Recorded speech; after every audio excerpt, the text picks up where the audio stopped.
Hello friends, today we will discuss on the gas welding. Welding का जो last lecture था या metal joining process का जो फर्स्ट लेक्चर था उसमें हमने मेटल जॉइनिंग का क्या डिफरेंट प्रोसेसेस है वो हमने डिस्कस किया था और उसमें एक टाइप था गैस वेल्डिंग। अभी बेसिक मैं आपको रिफर्बिश कर रहा हूँ कि बेसिक मेटल जॉइनिंग क्या होती है कि आपको दो वर्क पीस को ज्वाइन करना है। और स्पेशली वेल्डिंग में क्या होता है, तो स्पेशली वेल्डिंग में ये होता है कि आपको दो जो जो वर्कपीस को ज्वाइन करना है, आपको उसको उसकी इंटरफेस मतलब जो दो वर्कपीस जो जगह से वेल्ड होते हैं या ज्वाइन होते हैं उसको इंटरफेस बोलते हैं।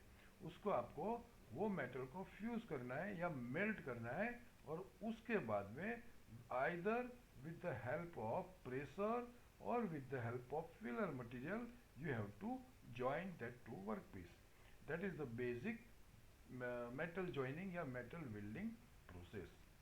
Now what is gas welding or how we can define the gas welding?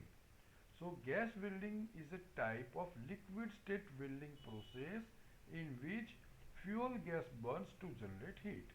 जैसे जो भी वर्कपीस को आपको ज्वाइन करना है या वेल्ड करना है वो सरफेस को आपको मेल्ट करनी पड़ेगी।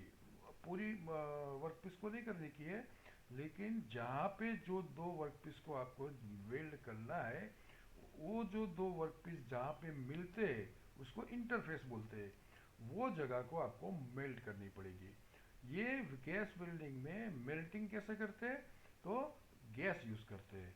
वो गैस से हीट जनरेट होती है और वो हीट से हम मेटल के जो इंटरफेस है या वर्कपीस का जो इंटरफेस है उसको हम मेल्ट करते हैं।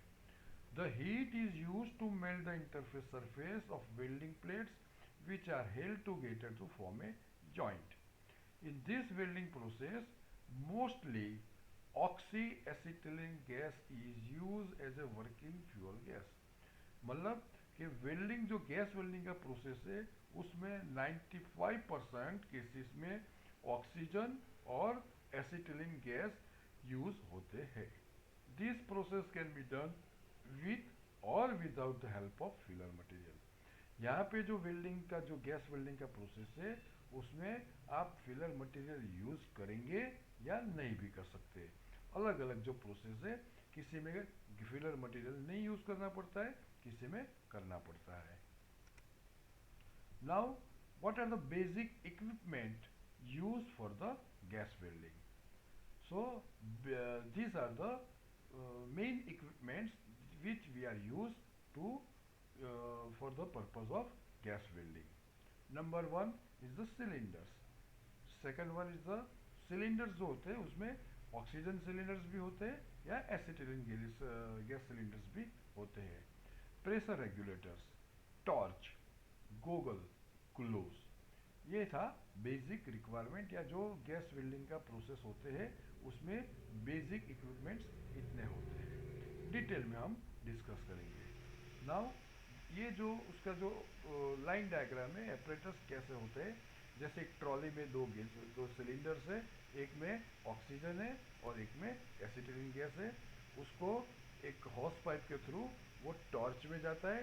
जो आदमी खड़ा है उसके लेफ्ट हैंड में टॉर्च है, बराबर। और एक वाइट एक रेड कलर का हॉस पाइप है, दूसरा ब्लू कलर का है।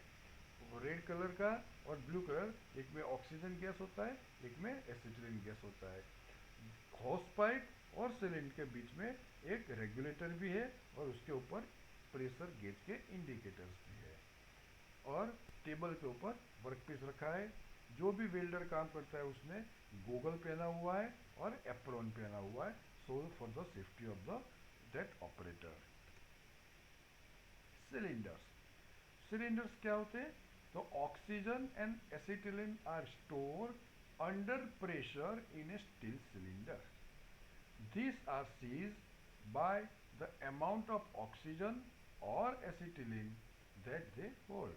मतलब एक सिलेंडर में प्रेशर से, ऐसा नहीं होता है कि वो ऐसे ही हमने सिलेंडर ऑक्सीजन या एसिटिलीन भरा हुआ है, लेकिन जो सिलेंडर है उसमें हमको जो भी गैस ऑक्सीजन या एसिटिलीन जो भी यूज फिल करते हैं वो प्रेशर से फिल करते हैं।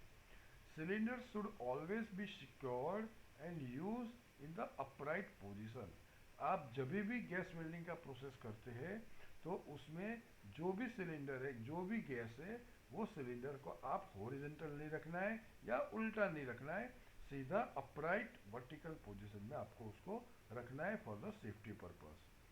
When a cylinder is not being used, the valve cap should always be in the place.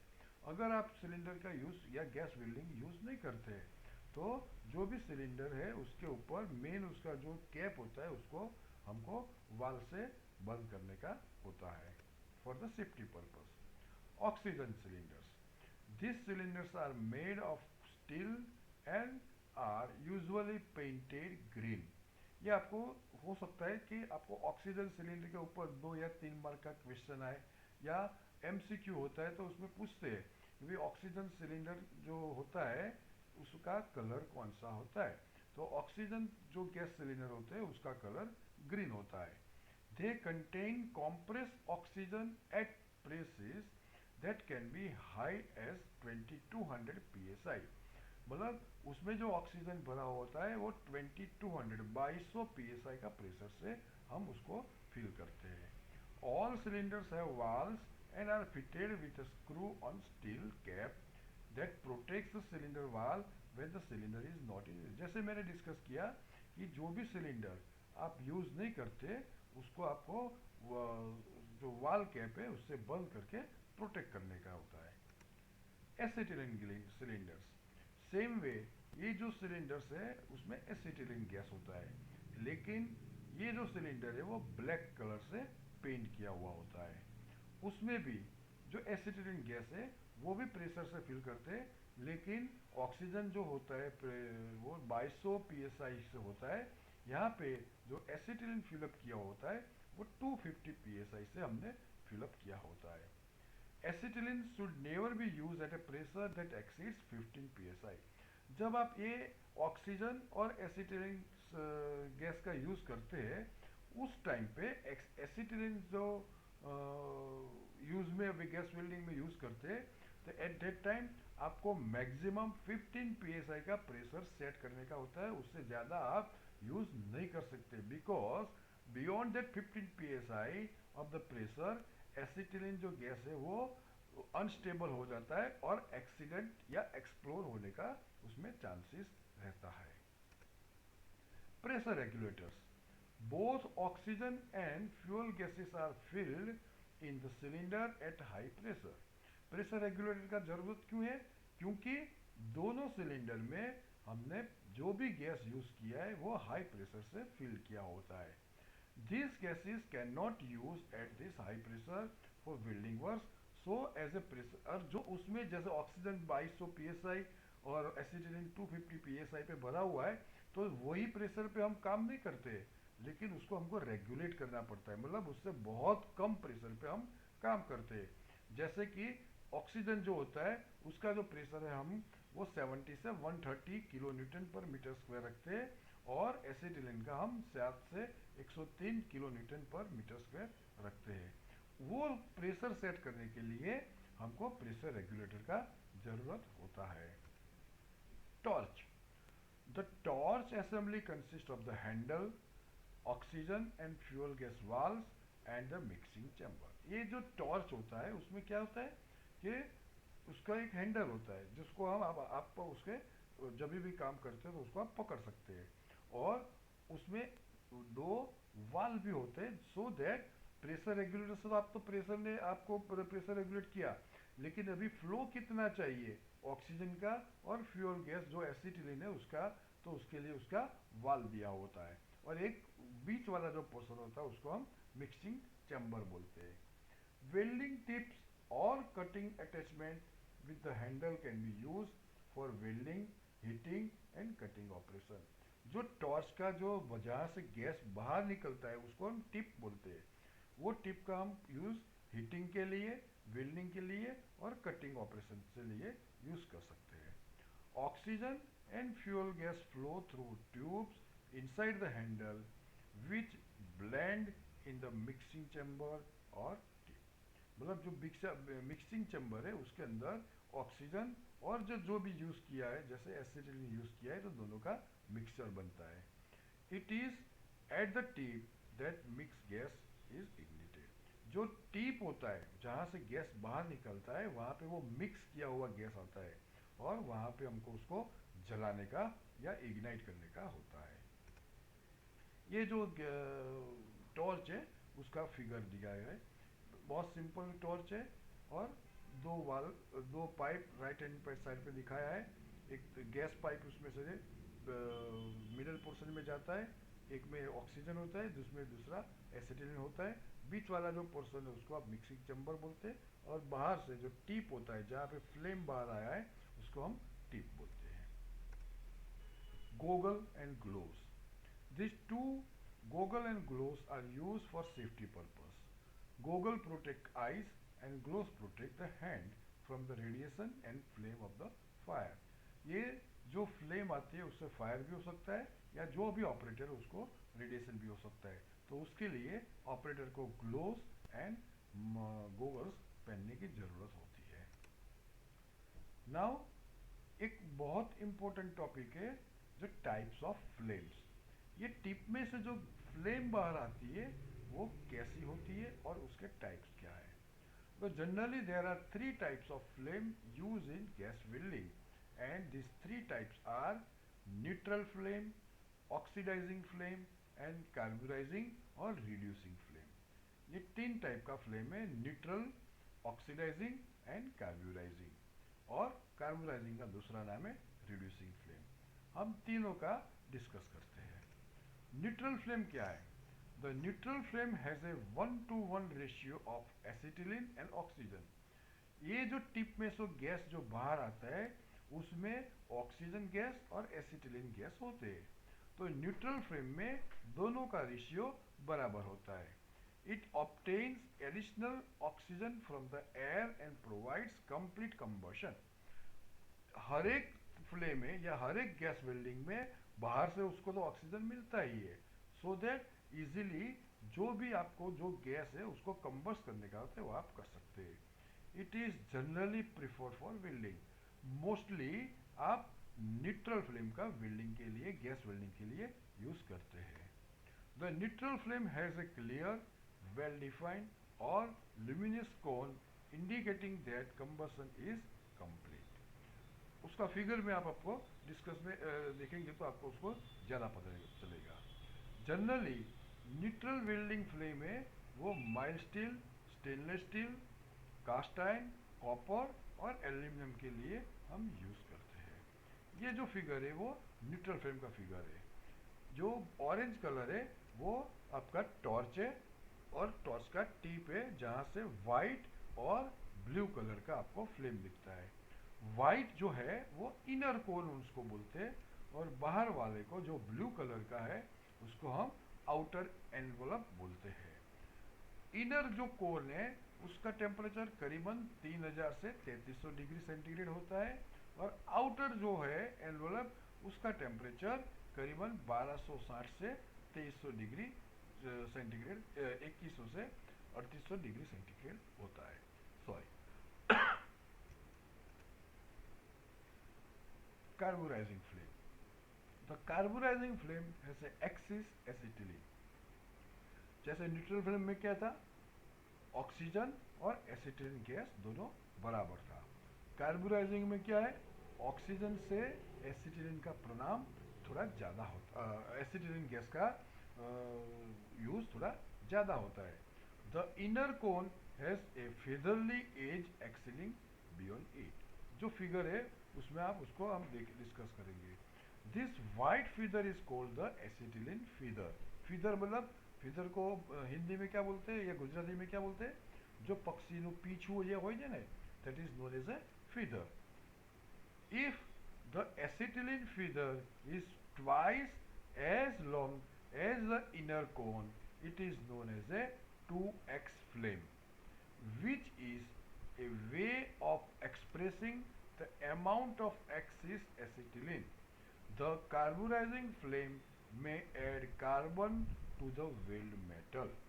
Carburising flame में सबसे पहले फिर से हम डिस्कस करेंगे, ऑक्सीजन का परिमाण कम होता है और एसिटिलीन उससे ज़्यादा होता है। इनर कोन होता है वो एक पीछी या फीदर जैसा होता है, और वाइट फीदर जो है उसको एसिटिलीन फीदर भी बोलते हैं। Reducing or carburizing welding flames are obtained when slightly less than 1 volume of oxygen is mixed with 1 volume of acetylene. This flame is obtained by first adjusting to neutral and then slowly opening the acetylene valve. अभी ये flame कैसे obtain करेंगे? तो पहले तो हम क्या करेंगे, ऑक्सीजन और एसिटिलीन गैस दोनों का वाल्व बराबर ओपन रखेंगे, सो दैट हमको न्यूट्रल फ्लेम मिलेगा। वो न्यूट्रल फ्लेम मिल जाए उसके बाद में एसिटिलीन का वाल्व हम थोड़ा ज़्यादा खोलेंगे, वो खोलने से एसिटिलीन का परिणाम उसमें थोड़ा ज़्यादा हो जाएगा। ये उसका फिगर है कार्बोराइजिंग फ्लेम। जैसे कार्बोराइजिंग फ्लेम में जो ये जो टेक्स्ट डिस्कस किया उसी टेक्स्ट आप उसमें देख सकते हैं। उसमें 3 होता है, एक तो इनर कोन होता है, बाहर का जो ब्लू एनवलप होता है, और इन बीच सबसे जो इनर कोन है वो वाइट कलर का है, सबसे बाहर वाला है वो ब्लू एनवलप होता है, और वो दोनों के बीच में अंदर में एसिटिलीन फीदर होता है। That is the carburising flame. Third one is the oxidising flame. Oxidising flame में क्या होता है, जैसे आपको याद रखना पड़ेगा कि न्यूट्रल फ्लेम ऑक्सीजन और एसिटिलीन दोनों एक परिणाम से, कार्बोराइजिंग में एसिटिलीन ज़्यादा ऑक्सीजन कम, ऑक्सीडाइजिंग में ऑक्सीजन ज़्यादा एसिटिलीन कम। मैं डिस्कस करता हूँ।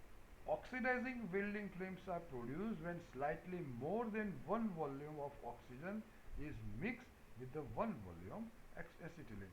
एसिटिलीन से अगर ऑक्सीजन ज़्यादा है तो ऑक्सीडाइजिंग फ्लेम बनता है। To obtain this type of flame, the torch should first be adjusted to a neutral flame. जैसे कार्बोराइजिंग फ्लेम में क्या था, कार्बोराइजिंग फ्लेम बनाना है तो सबसे पहले हम क्या करते थे, न्यूट्रल फ्लेम बनाते थे। न्यूट्रल फ्लेम मतलब ऑक्सीजन और एसिटिलीन दोनों एक जैसे एक माप से होता है। और कार्बोराइजिंग फ्लेम में क्या करना है कि ऑक्सीडाइजिंग फ्लेम न्यूट्रल फ्लेम हो जाने के बाद में हम एसिटिलीन गैस है उसका वाल्व थोड़ा ज़्यादा ओपन करते हैं। यहाँ पे हमको क्या करना है, ऑक्सीडाइजिंग फ्लेम में न्यूट्रल फ्लेम बन जाने के बाद ऑक्सीजन का वाल्व थोड़ा ज़्यादा खोलना है, तो उसके बाद में हमको ऑक्सीडाइजिंग फ्लेम मिलता है। An oxidizing flame can also be recognized by its distinct hissing sound. मतलब उसमें एक अलग से whistling जैसा साउंड आता है। The temperature of the flame is approximately 6300 Fahrenheit, या सेंटीग्रेड में बोले तो करीबन 3500 डिग्री सेंटीग्रेड इनर कोन का टेम्परेचर होता है। Oxidizing welding flames are commonly used to weld these metals like zinc, copper, manganese steel and cast iron. Generally जैसे बोला लिखा है यहाँ पे, जिंक, कॉपर, मैंगनीज स्टील और कास्ट आयरन का अगर आपको वेल्डिंग करना है तो ऑक्सीडाइजिंग फ्लेम आपको बनानी पड़ती है। ये उसका फिगर है। उसमें इनर कोन जो पॉइंटेड वन होता है, आउटर एनवलप वो स्मॉल एंड नैरो होता है, बराबर। This is the figure of oxidising flame. ये पूरा जो गैस वेल्डिंग का इक्विपमेंट है वो दिखाया है। 2 सिलेंडर है, सिलेंडर के ऊपर प्रेशर रेगुलेटर से होस पाइप दिया हुआ है, वहाँ से गैस टॉर्च पे जाता है, टॉर्च से गैस वहाँ टिप से बाहर आता है, और जो लेफ्ट हैंड साइड में 2 वर्कपीस दिखाया है, इन बिटवीन जो रेड मार्क किया हुआ है वहाँ पे आपको वो जो इंटरफेस है वो आपको मेल्ट करिए।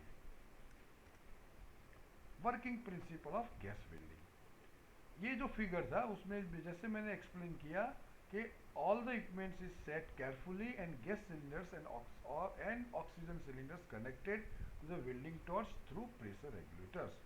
A regulate pressure of gas and oxygen supplied to the torch where they are properly mixed. The flame is ignited by striker. आप स्ट्राइकर मतलब एक प्रकार का एक साधन होता है जिससे स्पार्क उत्पन्न होता है, और वो स्पार्क से आप गैस को इग्नाइट करते हैं। Take care the tip of a torch is pointing downward. ये जब आप इग्नाइट करते हैं तो ऐसा नहीं कि आपकी तरफ आपने उसको टिप रखा है, टेप नीचे की टिप, जो टॉर्च का जो टिप होता है वो नीचे नीचे की तरफ आपको रखना है। Now the flame is control through the valves, जो आपका टॉर्च है उसमें वाल है, आपको जैसे भी फ्लेम चाहिए, जैसे मतलब अगर आपको न्यूट्रल फ्लेम चाहिए या कार्बोराइजिंग फ्लेम चाहिए या ऑक्सीडाइजिंग फ्लेम चाहिए। मैं फिर से रिपीट करता हूँ, न्यूट्रल फ्लेम में क्या होता है, ऑक्सीजन और एसिटिलीन एक समान माप से होता है। कार्बोराइजिंग में क्या होता है, ऑक्सीजन और ऑक्सीजन कम होता है, एसिटिलीन ज़्यादा होता है। और ऑक्सीडाइजिंग फ्लेम में क्या होता है, ऑक्सीजन ज़्यादा होता है और एसिटिलीन कम होता है। The flame is set at the neutral flame और कार्बोराइजिंग फ्लेम्स और oxidising flame according to the welding condition. आपको कौन सा मटेरियल पे आपको वेल्डिंग करना है उसके हिसाब से आपको फ्लेम डिसाइड करने की है। एप्लीकेशन ऑफ गैस वेल्डिंग, आप गैस वेल्डिंग कहाँ कहाँ पे आप यूज कर सकते हो। तो joining the thin metals, generally जब थिन मेटल्स को आपको ज्वाइन करना है, पतली मटेरियल है, तो आप गैस वेल्डिंग यूज करते हैं। Joining most ferrous and non ferrous material, ferrous या नॉन फेरस जिसमें आयरन है या नहीं है, आप दोनों के लिए आप यूज कर सकते हो। Use in automatic and aircraft industries and sheet metal fabrication, ये जगह जगह पे आपको गैस वेल्डिंग का यूज ज़्यादा करने का होता है। उसके एडवांटेजेस क्या है, तो less is versatile, adapted to many different jobs, equipment is relatively at low cost, portable, self sufficient, independent for the availability of external energy sources, ये उसके एडवांटेजेस है।